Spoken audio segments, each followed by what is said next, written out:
Okay, so today we're back here with Hanjiro, and we're going to look at a couple of myths of the martial arts, and we're going to start off with one of the biggest ones regarding one of the most important and influential martial artists of all time, Musashi. Hanjiro, how are you doing today? I'm good. It might be a little funny because I'm sitting inside a freezer with a bunch of cow carcasses. And I don't want to know what you're doing in there, but thank you for letting us know. Okay. So, Hanjiro, Musashi is known to us now for a lot of different reasons, but one of the most, influential aspects of his training is the dual sword samurai kenjutsu. That's often quoted that, Musashi was famous for fighting with two swords, but you've brought to my attention that may be something of a misunderstanding. Give us a little bit more information on that and shed some light on Musashi and his two swords. So we'll need to limit it to that two swords topic, but there is a lot that figures into that about the man and his life. But at any point in time, the things that I'm talking about, we can touch back on and expand upon if anybody wants. But Musashi is quoted incorrectly a lot. Part of that has to do with his writing. Has some very interesting syntax and sentence structure and all that kind of stuff. So a lot of times he's misinterpreted. This is best expressed in two ways as it pertains to this whole two-sword thing. One of them is he calls Nippen Ichi Ryu, means the two skies school, basically, is how it's directly translated. So a lot of people think because of that and because of a statement he makes in one of his scrolls that to die with a sword undrawn is not the way. And he states a little bit in a different way that if you have two swords, to use everything you've got. He doesn't say at any time to use two swords at one time. The few techniques, and he only has about 5 techniques that he explains, he doesn't explain to use two swords. He doesn't even really explain how to use one sword very technically, because the book was written for a person who already knows how to do the basic cut of a sword. But he does explain the difference between a cut and a slash. And there's some difference that needs to be explained because a lot of people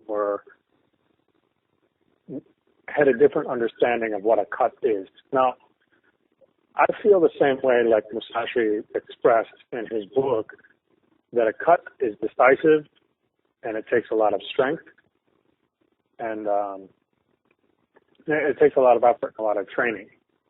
I'm a butcher by trade. That's how come I'm standing in a cooler right now with a bunch of cow carcasses. And I took a femur from a bull. It was a fairly large animal. So the femur is about the size of a large human leg.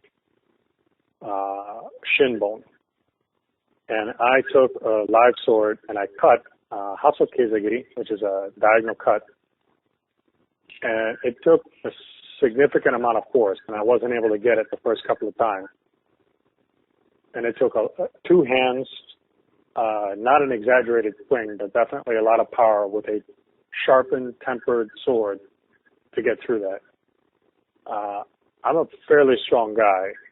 And I know that Musashi was probably stronger than I was.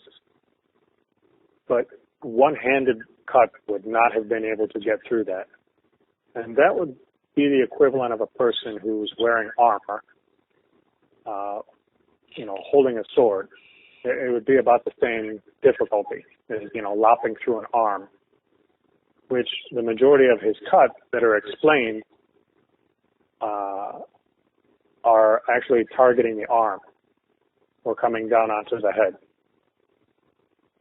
So there's, like I said, there's a couple of things that lead people to believe that he used two swords, like the name Two Skies School, and saying that, to die with a sword undrawn and to use both of your swords is the way.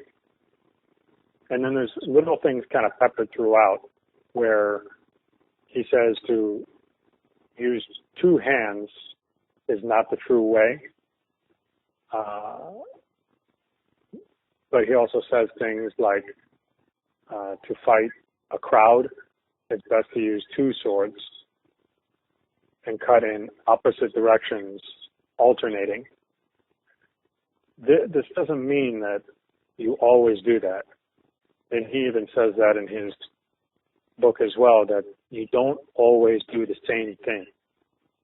You an individual attack, if you do the same attack, you might do it twice, but you should never do it a third time. So extrapolate that into the bigger thing, that there are sometimes you might need to use two swords, and then there's a good many times that you will not. But the techniques that are shown in the current recognized school of Niten Ichiryu cannot be directly traced back to Musashi. He had people succeed his school, and some information was passed down. But just like all schools, things change over time. There's nothing that has stayed exactly the same over, 500, 600 years. So that's kind of the bigger one right there. There's a bunch of physical stuff that disproves the idea of using two swords, but it's really easily disproven by just looking at the text and the reality of what he says. Now, I've done some training in Filipino martial arts, and dual weapons is something that's obviously very common in that kind of art. I had not done any type of kenjutsu training, and I really couldn't appreciate the issues with weight and balance and what it actually takes to manipulate a real battle-ready sword. Can you tell us a little bit about that? Because I know that I've seen some of the groups recreating some of his work, and they appear to be using some very light swords. Just historically, what type of weapon would he have been using? Would it have even been possible to wield two weapons that way, of that particular weapon? Yeah, I don't like to get into disparaging things, but you're right about people of that school using lighter practice swords. The standard use, bokuto, or the wooden sword for the school, is really thin wood. I have fought one person, and I was using Itoryu bokuto, which is a little bit thicker, but not that much thicker than a regular size wooden sword. And Q is using two swords from the Niten Ichiryu.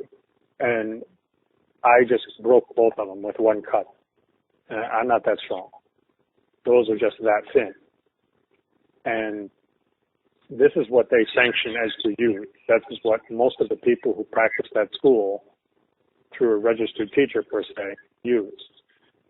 But that seems to contradict what Musashi says in his own text.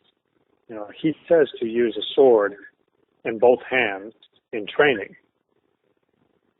So he also says after that it may be difficult at first, but everything's difficult and you build up strength over time. So that's basically to say that you should be able to use a sword in either hand. Doesn't mean to say that you have to use two swords, one in each hand.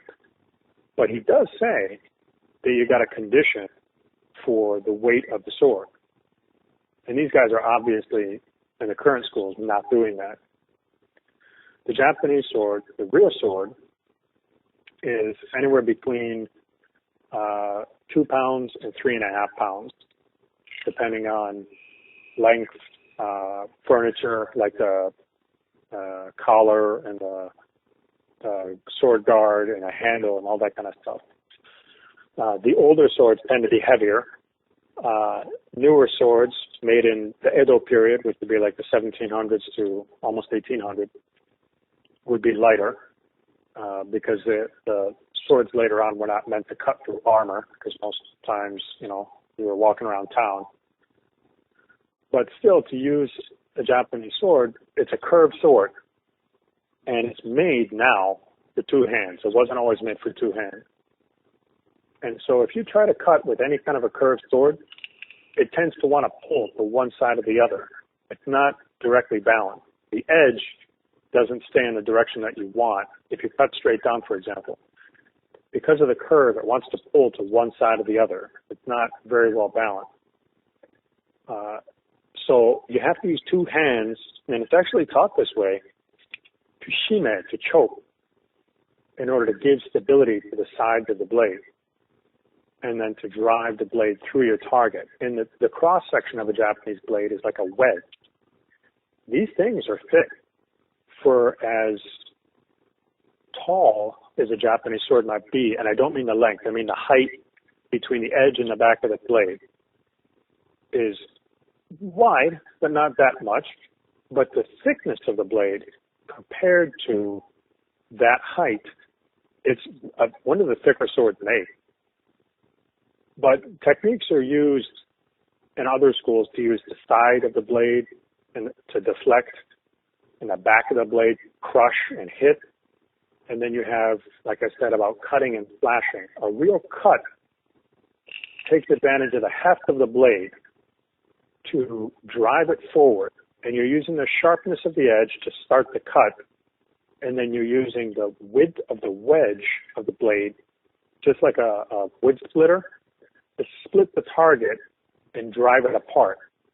And then the blade is polished, not because it looks cool. And side note, it was often polished in the old days with heavy metals like, cinnabar and arsenic and that to give it cool colors, but it was also highly toxic for the person getting cut too, die of heavy metal poisoning. But that wedge allows the blade to, when it's polished, have less resistance, so it passes through the target easier and faster. But even so, I've seen guys cut with a real sword and do it incorrectly, and they bent the damn sword under its own weight. And I've seen swords bend, break, and shatter. I saw a person at a sword demonstration doing a cut, and the sword broke off and struck someone. So it can be difficult and dangerous to use it with two hands, let alone one hand. And the guys within the school of the Nitenichi Ryu, as it's practiced now, they use very light, very thin bokken, and they don't deal with full force. That's very unusual. So Musashi's lesson may very well have been ambidexterity, and not as much as dual usage on the battlefield. Yeah, and he mentions that in that. The thing about Musashi is he has direct physical explanations, and then he has references to that in metaphor.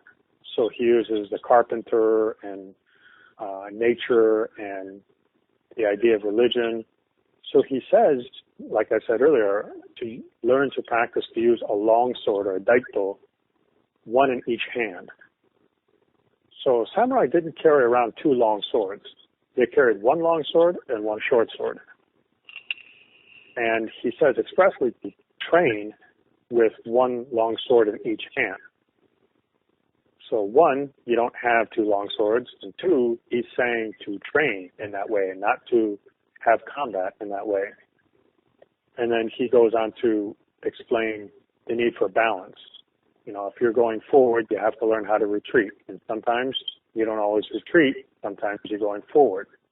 So he expresses balance in training in everything to be a well-rounded person. And he also expresses, truth, like saying the amateur martial arts are the source of serious wounds.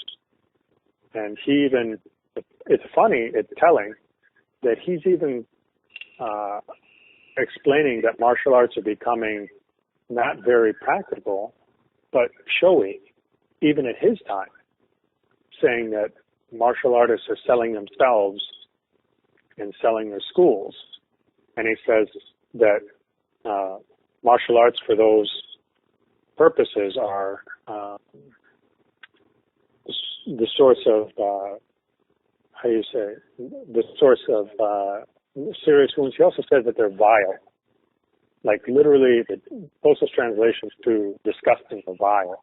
Pretty interesting. Interesting.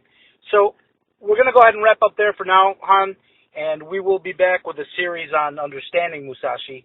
So those of you in the tribe, feel free to email us or to post your questions, and we will try to get to all of them regarding Musashi in due time. Thanks again, Han. We'll be back soon. Thank you. Very cool. Thanks.